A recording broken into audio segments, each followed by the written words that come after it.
लोकसभा में भारतीय जनता पार्टी के उम्मीदवार श्री सुरेश कश्यप जी कल 13 तारीख को अपना नामांकन भरेंगे। नामांकन भरने से पहले 17 विधानसभा क्षेत्र के भाई बहनों का आशीर्वाद लेने के लिए शिमला के चौड़ा मैदान में ये भव्य समारोह किया गया। हजारों की संख्या में भाई बहन जगह जगह से ढोल धमाके के साथ आए और माननीय सुरेश कश्यप जी को अपना आशीर्वाद दिया, नरेंद्र भाई मोदी जी को अपना और सहयोग देने का वचन दिया। और आज देश की जनता ने तय कर लिया है कि मोदी जी को तीसरी बार देश का प्रधानमंत्री बनाना है।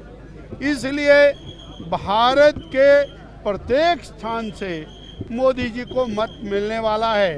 हिमाचल प्रदेश की चारों सीटों पर मैं गया हूं और मैंने वहां जनमानस का मूड पढ़ा है। पिछले कल हम हमीरपुर थे, जो उत्साह, जो उमंग, जो नज़ारा। उससे पहले दिन हम धर्मशाला थे, जिस प्रकार का उत्साह, उमंग, और कल हम लोग मंडी जाने वाले हैं।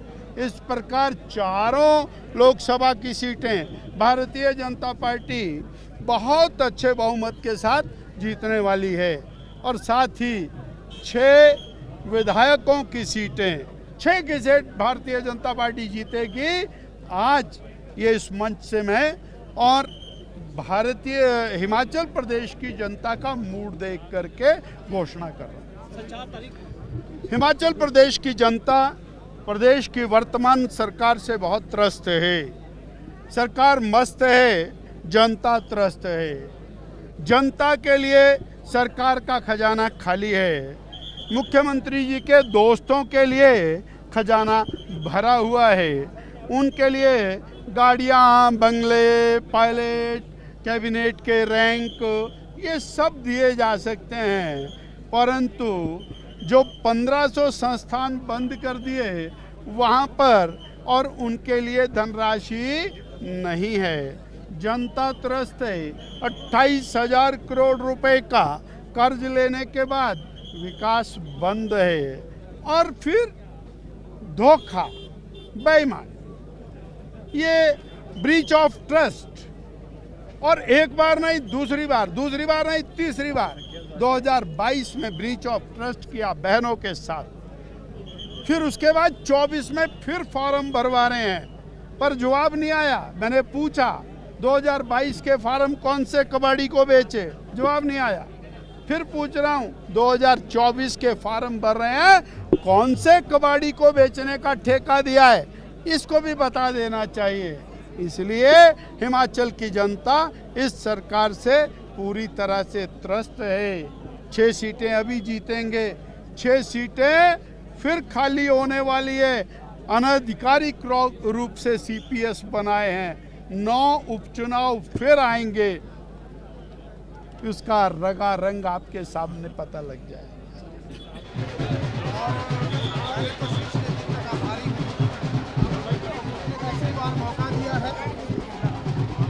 और जिस प्रकार से आज देश में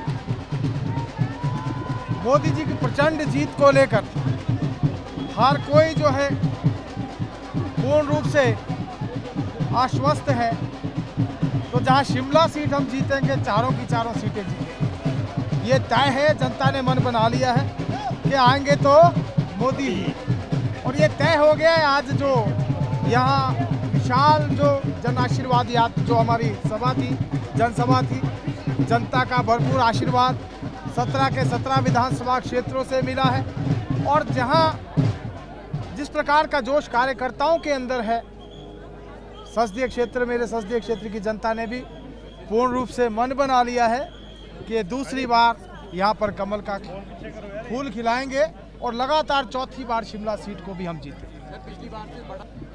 पिछली बार जनता का आशीर्वाद मिला था, जहां हिमाचल प्रदेश में 68 के 68 विधानसभा क्षेत्रों में भारतीय जनता पार्टी ने पहली बार जीत हासिल की थी। शिमला संसदीय क्षेत्र की सीट भी 3,27,000 वोटों से हमने जीती थी।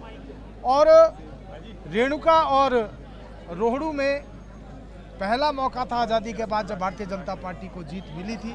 आज उसी प्रकार का माहौल 17 के 17 विधानसभा क्षेत्रों में है और पिछली बार से ज़्यादा मार्जिन से इस बार हम सीट को जीतेंगे। कांग्रेस को बताने की आवश्यकता नहीं है। आज मेरे संसदीय क्षेत्र की जनता जानती है। बड़े बड़े प्रोजेक्ट हमने अपने संसदीय क्षेत्र के लिए स्वीकृत कराए हैं। 7,000 करोड़ का रेणुका डैम प्रोजेक्ट, 2600 करोड़ रुपए का जो हमारा सुन्नी का डैम प्रोजेक्ट, हमारा इसी प्रकार से 1426 करोड़ रुपए का जो हाट कोटी से लेकर शिलाई पांवटा साहिब तक green corridor national highway, Shimla में दूसरी टनल अंग्रेजों के बाद ढली में जो बनी है, ठियोग का बाईपास, हमारा medical device park Nalagarh, Pinjore से बद्दी रेलवे लाइन, पिंजौर से बद्दी, चंडीगढ़ से बद्दी 4 लेन, परवाणु से शिमला 4 लेन और इंडियन इंस्टीट्यूट ऑफ मैनेजमेंट धोला कुआं नाहन का मेडिकल कॉलेज, ऐसे अनेकों संस्थान हमने इन 3 साल हम कह सकते हैं, क्योंकि 2 साल कोरोना के कारण चल गए, लेकिन जो 6-6, 7-7 बार सांसद रहे हैं, कोई एक संस्थान बता दें, कोई एक संस्थान बता दें जो उन्होंने करवाया हो। हाटी का बहुत बड़ा मुद्दा जिला सिरमौर का था। मैं आभारी हूं अपने शीर्ष केंद्रीय नेतृत्व माननीय मोदी जी का, माननीय अमित शाह जी का, उसको भी सिरे चढ़ाया गया। ऐसे अनेकों काम मेरे संसदीय क्षेत्र में इन 5 सालों के दौरान हमने किए और आज जनता इस बात को समझती भी है, जनता इस बात को जानती भी है और जनता ने मन बनाया है कि इस बार फिर से मोदी जी को लाना है और शिमला सीट को भी जिताना है। Thank you. प्रत्याशी सुरेश भारद्वाज जी का कल नॉमिनेशन है।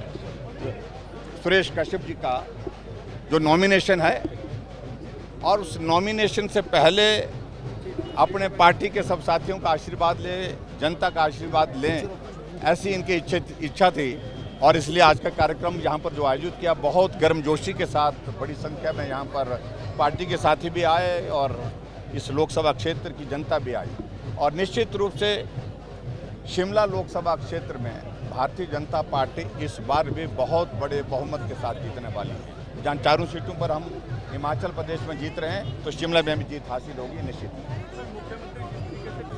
देखिए, बौखलाहट में है, क्योंकि उनको लग रहा है कि ज्यों-ज्यों वक्त नज़दीक आता जा रहा है, उनके हाथ से चीज़ें निकलती जा रही है। क्योंकि कांग्रेस पार्टी के अंदर ये तय हुआ है कि लोकसभा के चुनाव तक मुख्यमंत्री नहीं हटाएंगे, उसके बाद मुख्यमंत्री को हटाना तय है।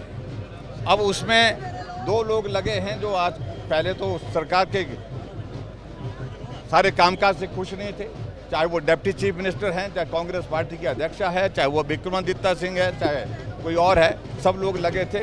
क्या होगा आने वाले समय में, इस बात को लेकर आशंकित है, चिंतित है और फिर ऐसी बयानबाजी कर रहे हैं जिस बयानबाजी से अपनी ही हंसी का जो है वो पर्याय बने हुए कह रहे हैं कि हम जो 6 उपचुनाव हो रहे हैं ये जीतेंगे। CPS का 6 का मामला कोर्ट में चला है, वो उस दिशा में जाता दिख रहा है कि वो जाएंगे, तो इसलिए संभावना तो व्यक्त की जा सकती है, इसमें तो कोई दो राय नहीं है और निश्चित रूप से वो करके रहेगा। सरकार तो है ही नहीं, आपको बताऊँ कहाँ है सरकार, किस बात की सरकार है जो राज्यसभा की बहुमत की होने के बावजूद भी सीट हार गई है और ऐसी सूरत में कोई भी वजह नहीं बनती है। Thank you.